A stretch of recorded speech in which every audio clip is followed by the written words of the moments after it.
Salary date வரதுக்கு முன்னாடியே வந்து ஒரு லிஸ்ட் வச்சிருப்பாங்க சார். சேலரி டேட்டுக்கு முன்னாடி காலையில ஒரு இப்போ நான் லவ் பண்ணி ஒரு 3 இயர்ஸ் ஆயிடுச்சு. அரௌண்ட் ஒரு 12 lakhs வரைக்கும் நான் செலவு பண்ணியிருக்கேன். 12 lakhs-ஆ? ஆமா. எங்க ஒர்க் பண்றீங்க? பைலட்டா ஒர்க் பண்ணிட்டு இருக்கேன். பைலட்டா இருக்கீங்க. ஓகே. 12 lakhs-க்கு வந்து என்னெல்லாம் வாங்கி கொடுத்துருக்கீங்க? எங்க ட்ரிப்பு போனாலுமே நிறைய பெரிய பெரிய ட்ரிப்பா தான் எக்ஸ்பெக்ட் பண்ணுவாங்க அவங்க. என்ன மாதிரி உங்ககிட்ட எக்ஸ்பெக்ட் பண்ணி கேட்டிருக்காங்களா இல்ல ஏதாவது இண்டிகேஷன் கொடுப்பாங்களா? எதை வச்சு நீங்க அவங்களுக்கு வாங்கி சேலரி டேட் வரதுக்கு முன்னாடியே வந்து ஒரு லிஸ்ட் வச்சிருப்பாங்க சார். சேலரி டேட்டுக்கு முன்னாடி ஒரு லிஸ்ட் வச்சிருப்பாங்க. இந்த ப்ராடக்ட் வாங்கணும், அந்த ப்ராடக்ட் வாங்கணும், நீ வாங்கி கொடுப்பியா அப்படின்னு கேட்பாங்க. எங்க டாடி கிட்ட நான் கேட்க மாட்டேன், உங்ககிட்ட கேட்கிறேன் அப்படின்னு சொல்லி எக்ஸ்பெக்ட் பண்ணுவாங்க. இந்த மெசேஜ் வரும்போது அந்த மனநிலை எப்படி இருக்கும்? சேலரி டேட்டுக்கு ஒரு 10 days முன்னாடியே அவங்க அந்த டைமிங் வெயிட் பண்ணிட்டே இருப்பாங்க போல இருக்கு.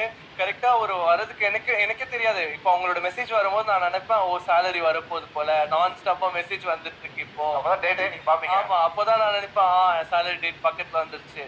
ஆனா இதுல ஒரு விஷயம் நான் பொதுவா சொல்ல வேண்டியது என்ன தெரியுமா சார்?